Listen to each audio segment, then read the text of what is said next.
आज के इस वीडियो में कक्षा 9 अर्धवार्षिक परीक्षा के जो पेपर हैं उसको हल करेंगे। अभी तक पार्ट 2 नहीं देखे हैं तो हमारे चैनल के प्लेलिस्ट पर उपलब्ध है, वहां से आप पार्ट 2 देख सकते हैं। ठीक है, पार्ट 1 और पार्ट 2 दोनों। ये हमारा पार्ट 3 है। दिया है, दी गई आकृति में यदि कोण पी क्यू एस बराबर कोण पी आर क्यू हो तो सिद्ध कीजिए कि कोण पी क्यू एस बराबर कोण पी आर टी। ये हमारा आकृति है। ठीक है, तो आकृति में जो दिया है कोण पी क्यू एस बराबर P R Q, P Q S. ठीक है, पी क्यू एस और बराबर क्या है हमारा पी क्यू आर। ये दोनों हमारा क्या है, बराबर है। सिद्ध क्या करना है, पी क्यू एस बराबर कोण पी आर टी। ये हमको बराबर सिद्ध करना है। तो इसमें जो है हम लिखेंगे यहाँ पे कोण पी क्यू एस बराबर कोण पी आर क्यू, क्योंकि हमारा दिया हुआ है बराबर है। ठीक है, जब बराबर है तो हम ये किसके बराबर मान लेंगे, y के बराबर मान लेंगे हम। ठीक है, क्योंकि ये दिया हुआ है, हम तो किसके बराबर माने हैं, y के बराबर। तो इसमें जो है हम लिखेंगे त्रिभुज पी क्यू आर में, त्रिभुज पी क्यू आर में, त्रिभुज पी क्यू आर ये हमारा त्रिभुज है। तो हम जानते हैं कोण पी क्यू एस अब प्लस पी क्यू आर। ठीक है, जब इसको हम जोड़ेंगे ये तो हमारा कितना बनेगा, 180 बनेगा। ठीक है, तो यहाँ पे लिखेंगे कोण पी क्यू एस प्लस कोण पी क्यू आर बराबर 180। ठीक, अब यहाँ पे जो है हम इस कोण पी क्यू एस को रोक देंगे, इसको उठा के इधर पक्षांतर करेंगे तो बराबर हो जाएगा 180 माइनस ये कोण पी क्यू आर इधर आएगा, कोण पी क्यू आर। ठीक है, अब यहाँ फिर इसको उतार देंगे, कोण पी क्यू एस बराबर 180 माइनस कोण पी क्यू आर, कोण पी क्यू आर किसके बराबर माने हैं, वाई के। तो आप का लिख देंगे वाई। इसको हम समीकरण नंबर का बना लेंगे 1।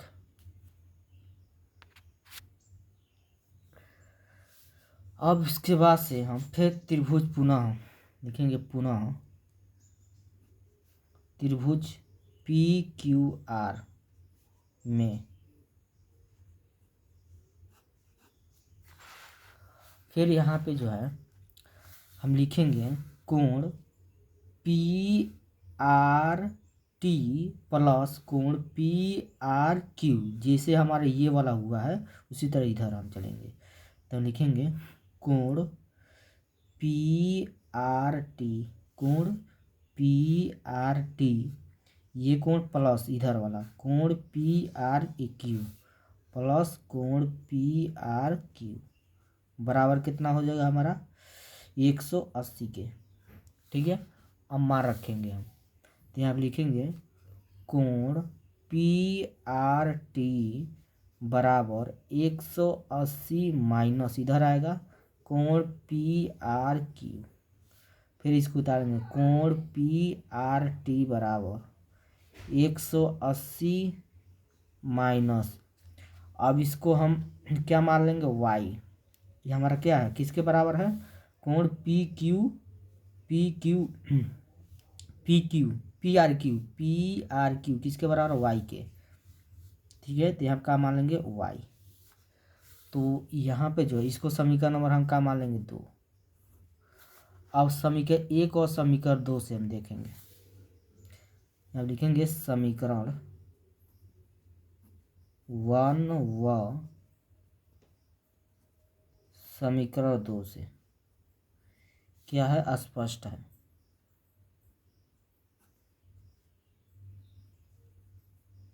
देखिए यहाँ पर समीकरण 1 है 180 माइनस वाई, यहाँ समीकरण 2 180 माइनस वाई। जब इधर के हमारा मान बराबर है तो इधर के भी मान का होगा बराबर। तो को लिख सकते हैं कोण पी क्यू एस बराबर कोण पी आर टी। दोनों तरफ का मान हमारा क्या आ गया बराबर, समीकरण 1 और समीकरण 2 से। यही हमको क्या करना था, सिद्ध करना था। PROVD प्रूफ यानी सिद्ध हुआ। ठीक है, दिया है दी गई आकृति में रेखाखंड AB के अन्य रेखाखंड CD के समांतर है और O रेखाखंड का AD का मध्य बिंदु है। दर्शाइए कि त्रिभुज AOB सर्वांगसम त्रिभुज DOC। ये हमारा चित्र है। ठीक है, तो इसमें जो है हमको दर्शाना क्या है, त्रिभुज AOB और सर्वांगसम त्रिभुज DOC, यानी ये दोनों त्रिभुज हमको सर्वांगसम सिद्ध करना है। तो सर्वांगसम सिद्ध कब होता है, जब हमारा 3 समानता दोनों त्रिभुज में मिल जाएगा तो त्रिभुज का हो जाएंगे सर्वांगसम हो जाएंगे। तो यहाँ पे लिखेंगे त्रिभुज AOB तथा त्रिभुज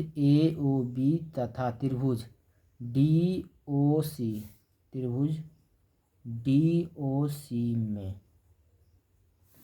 ठीक है, तो इन दोनों त्रिभुज में सर्वांगसम सिद्ध करने हैं। पहला समानता क्या है कि जो हमारा ये कोण और ये कोण, इस त्रिभुज में ये कोण और इस त्रिभुज में ये कोण दोनों का होंगे बराबर होंगे। किसके नियम से, शीर्षाभिमुख कोण से।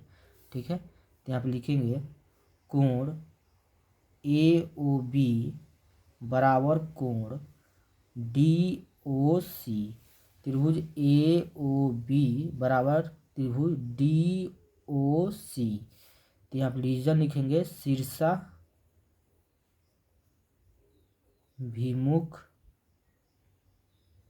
कोण से।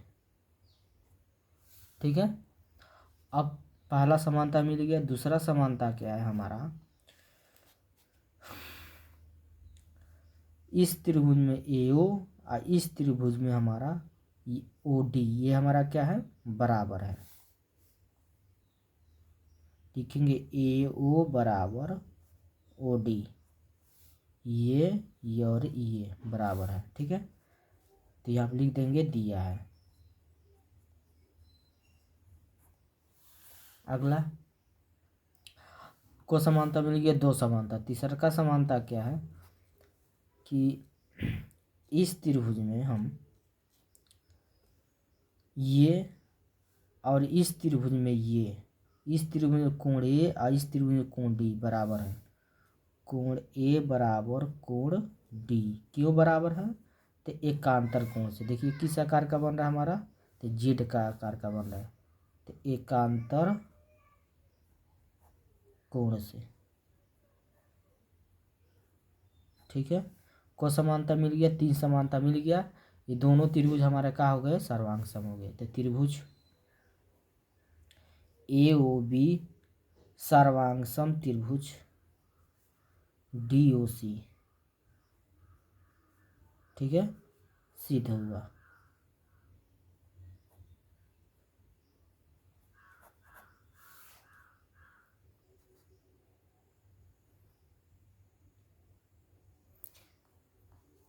दिया हुआ रैखिक समीकरण 4x + 3y = 12 के लिए कोई 2 हल ज्ञात कीजिए। तो यहाँ पर यह समीकरण हम रैखिक समीकरण उतार लेंगे। 2 हल निकालना है तो कोई भी हम मान सकते हैं। x बराबर हम ले लेते हैं 0, तो यहाँ पर उतारेंगे 4x + 3y = 12। समीकरण उतार दिए हैं। ठीक है, तो 4 गुणे x का जगह ही का हमारा 0 माने हैं प्लस 3y बराबर कितना हो जाएगा 12। 4 को गुणा 0 में करेंगे 0 प्लस का उतार देंगे 3y बराबर 12। अब 0 का मतलब कुछ नहीं, बचेगा यहाँ पर 3y बराबर 12। 3 से भाग देंगे 12 में, 3 चौको 12, y का मान कितना आ गया हमारा 4। ठीक है, y का मान कितना आ गया 4। अब हम x की जगह हम चाहे y की जगह क्या मान लेते हैं 1। ठीक है, क्योंकि दो हल निकालना है तो x की जगह भरिए या y की जगह, कोई भी संख्या हम भर सकते हैं दो को। तो y की जगह 1 भर रहा है तो लिखेंगे y बराबर 1 लेने पर, तो हमारा रैखिक समीकरण क्या है 4x प्लस 3y बराबर 12। फिर 4x उतार देंगे प्लस 3 गुणे y की जगह का रखना है 1 बराबर 12 उतार देंगे। 4x उतार देंगे प्लस 3 के गुणा 1 में करेंगे 3, तो यहाँ पर हो जाएगा बराबर क्या है 12। 4x उतार देंगे 3 को इधर पक्षांतर करेंगे तो 4x बराबर हो जाएगा 12 माइनस 3। 4x बराबर हो जाएगा 12 में से 3 जा तो 9, 9 3 12। जो x के पास वो कहाँ आएगा नीचे, 9 बटा कितना हो जाएगा 2। ठीक है, तो हमारा मान 2 निकल गया। अगला क्या दिया है, अगला सवाल दिया है कि सीधा गुणा किए बिना 103 गुणे 107 का गुणनफल ज्ञात कीजिए। तो यहाँ पे लिखेंगे हल, कितना दिया 103 गुणे 107, तो हम इसको सूत्र के रूप में बना रहे हैं। ठीक है, तो 103 को हम लिख सकते हैं 100 प्लस 3, 107 को लिख सकते हैं 100 प्लस 7।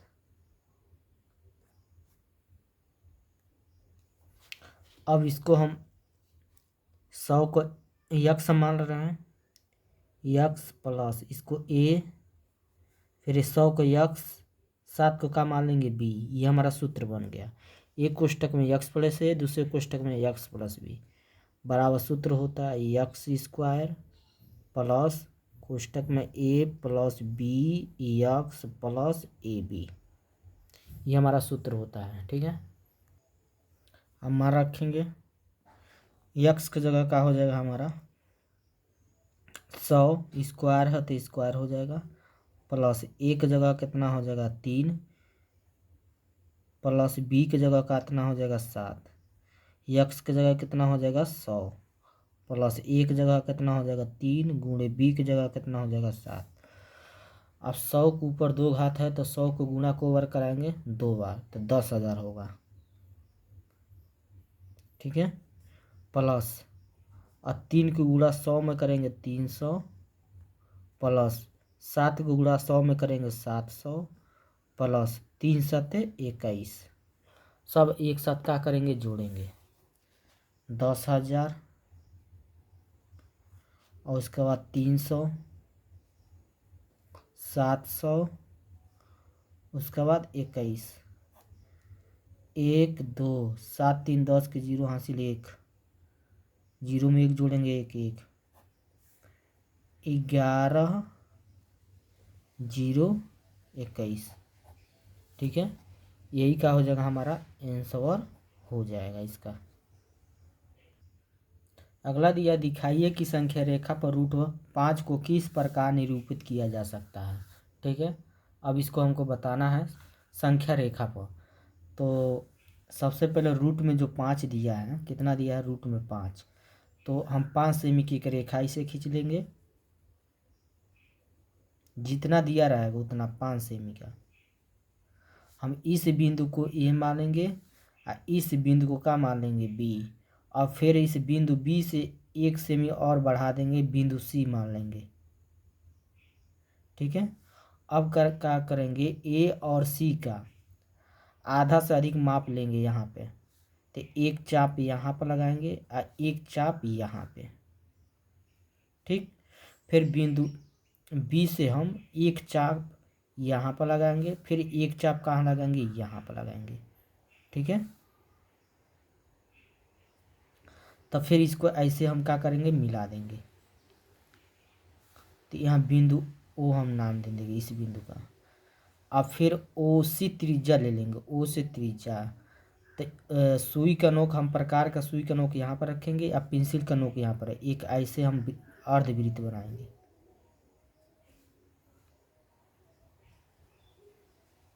ये क्या बन गया? हमारा अर्धवृत्त बन गया। तो अब क्या करेंगे, बिंदु बी से एक रेखा में ऐसे डी खींच लेंगे। ये हमारा जो माप होगा, यही रूट में क्या हो जाएगा? 5।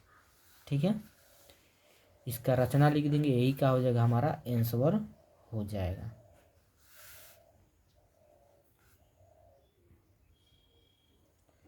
यह सिद्ध कीजिए कि एक समद्विबाहु त्रिभुज की बराबर भुजाओं के सम्मुख कोण बराबर होते हैं। तो ये हमारा त्रिभुज है ए बी सी, एक हमारा लंब क्या है? ए डी है। तो सबसे पहले हम लिखेंगे दिया है,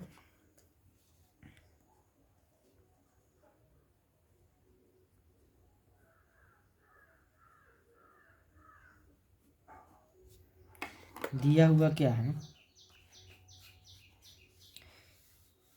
ए बी और ए सी क्या है? हमारा बराबर है, ए बी बराबर ए सी। ठीक है, ये हमारा क्या है? बराबर है। अब उसके बाद हम सिद्ध क्या करना है? कोण बी और कोण सी क्या सिद्ध करना है? बराबर। तो यहाँ पे लिखेंगे सिद्ध करना।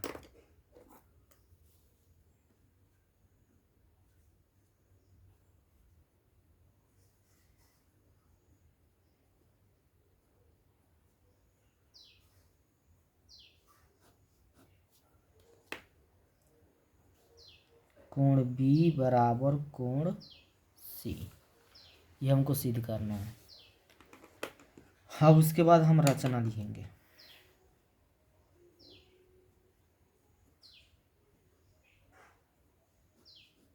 रचना में क्या है? जो हमारा ए डी है ना, बी सी पे क्या है? लंब है।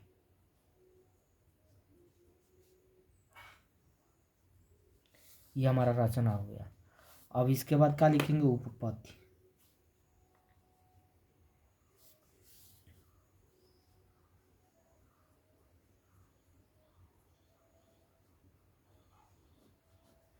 अब उपपत्ति करेंगे, त्रिभुज हम लेंगे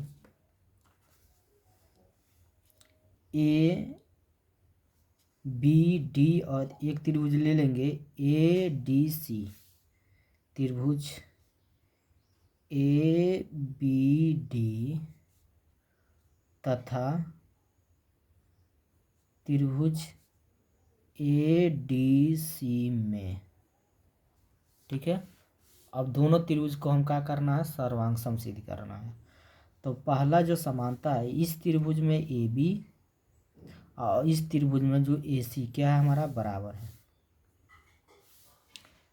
तो हम लिखेंगे ए बी बराबर ए सी। क्यों बराबर है? तो दिया है। पहला हो गया। दूसरा का क्या है? जो हमारा ए डी है, ये दोनों त्रिभुज में है, तो ए डी बराबर का लिख देंगे ए डी। तो ये हमारा क्या है? उभयनिष्ठ।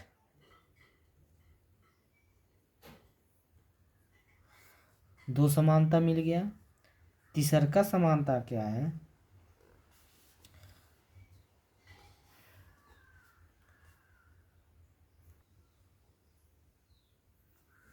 इस त्रिभुज में ये कोण और इस त्रिभुज में ये कोण बराबर है। तो हम लिख सकते हैं कोण ए डी बी बराबर कोण ए डी सी। क्यों बराबर है? तो 90 अंश का है। ठीक है, तो तीन समानता हमारा मिल गया। दोनों त्रिभुज का हो गया सर्वांग सम। त्रिभुज ए बी डी सर्वांग सम त्रिभुज ए डी सी जब सर्वांग सम हो गए, किससे किससे हुआ है? भुजा, उसके बाद भुजा कोण, साइड साइड एंगल। ठीक है, तो हमारा कोण बी और कोण सी का होगा बराबर। कोण बी बराबर कोण सी किससे हुआ है? सी टी पी नियम से, यानी सर्वांगसम त्रिभुज संगत अवयव से। ठीक है, यही क्या हो गया, हमको सिद्ध करना था, सिद्ध हुआ।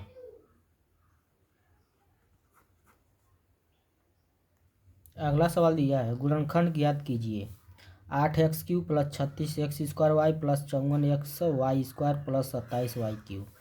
अब इसमें जो है इसको उतारेंगे हम, 8x³, ठीक है, फिर इसको प्लस क्या है 27y³, ठीक है।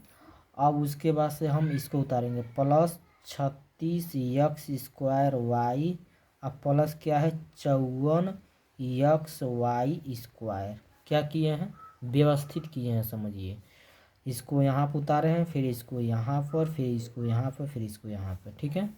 अब इसके बाद से 8x³ को हम लिख सकते हैं 2x का क्यूब, ठीक है। इसका घन करेंगे तो 8x³ हो जाएगा, प्लस यहाँ पर 27y³ को लिख सकते हैं 3y का क्यूब। 3 का घन करेंगे 27 होगा, y के घन करेंगे y³ हो जाएगा। अब इसमें से हम कॉमन लेंगे, तो यहाँ प्लस है तब प्लस क्या कॉमन लेंगे हम, 18xy कॉमन लेंगे, तो 18 से भाग देंगे 36 में, 18 दूना 36, x 2 है 1 निकल जाएगा तो 1 बचेगा, यहाँ पर y निकल गया, प्लस प्लस का होगा प्लस 18 तिहाई कितना हो जाएगा 54, x निकल गया, y पे 2 गई निकल जाएगा, को बचेगा 1, ठीक है। अब यहाँ पे जो है फिर इसको हम लिख सकते हैं 2x³ प्लस 3y का क्यूब, जैसे वैसे उतार रहे हैं, प्लस यहाँ पर लिख सकते हैं 3 गुणे 2x गुणे 3y, ठीक है। अब इसका गुणा करेंगे इतना आएगा, 3 दूना 6 अच्छत्री 18 xy, फिर इसको उतार देंगे 2x, अब प्लस का उतार देंगे 3y। अब यहाँ पर सूत्र बन रहा है a³ plus b³ plus 3ab कोष्टक में a प्लस b, ठीक है। तो हमारा ये सूत्र बन गया। ये किसका सूत्र होता है, तो a प्लस b का होल क्यूब का। अब मान रखेंगे a का मान क्या है हमारा 2x है, अब प्लस b का मान क्या है हमारा 3y, तो यहाँ पर 3y, 3 घात है तो 3 घात, ठीक है। यही इसका क्या हो जाएगा, हमारा आंसर हो जाएगा।